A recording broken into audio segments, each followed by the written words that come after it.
Icon star Allu Arjun ప్రస్తుతం pan India హీరోగా దూసుకుపోతున్నారు. పుష్ప సినిమాతో బిగ్గెస్ట్ బ్లాక్ బస్టర్ కొట్టిన ఐకాన్ స్టార్ ప్రస్తుతం పుష్ప 2 సినిమా షూటింగ్లో బిజీగా ఉన్నారు.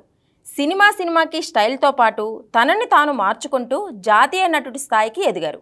తెలుగు హీరోలెవరికి అందని జాతీయ అవార్డుని దక్కించుకున్న తెలుగు తొలి హీరోగా అల్లు అర్జున్ చరిత్ర క్రియేట్ చేశారు. అల్లు అర్జున్ ఈ స్థాయికి రావడం వెనుక ఎంతో కష్టం ఉంది. అయితే ఇంత ఘనత సాధించిన అల్లు అర్జున్ ఒక సినిమాకి అసిస్టెంట్ డైరెక్టర్గా పనిచేశారు.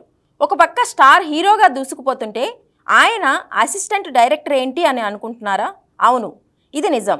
శ్రీకాంత్, వేణు కలిసి నటించిన పెళ్ళాం ఊరెళ్తే సినిమాకి అల్లు అర్జున్ అసిస్టెంట్ డైరెక్టర్గా పనిచేశారట. కొన్ని రోజుల పాటు బన్నీ ఎస్వి కృష్ణారెడ్డి దగ్గర పనిచేసినట్టు ఎస్వి కృష్ణారెడ్డి ఓ ఇంటర్వ్యూలో వెల్లడించారు.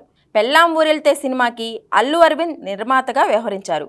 ఈ సినిమా 2003లో విడుదలై పెద్ద హిట్ అయింది. ఈ సినిమాకు అల్లు అర్జున్ని డైరెక్టర్ ఎస్వి కృష్ణారెడ్డి దగ్గర అసిస్టెంట్గా పనిచేయమని చెప్పారట. దీంతో అల్లు అర్జున్ ఆ మూవీకి కొన్ని రోజులు అసిస్టెంట్ డైరెక్టర్గా పనిచేశారు.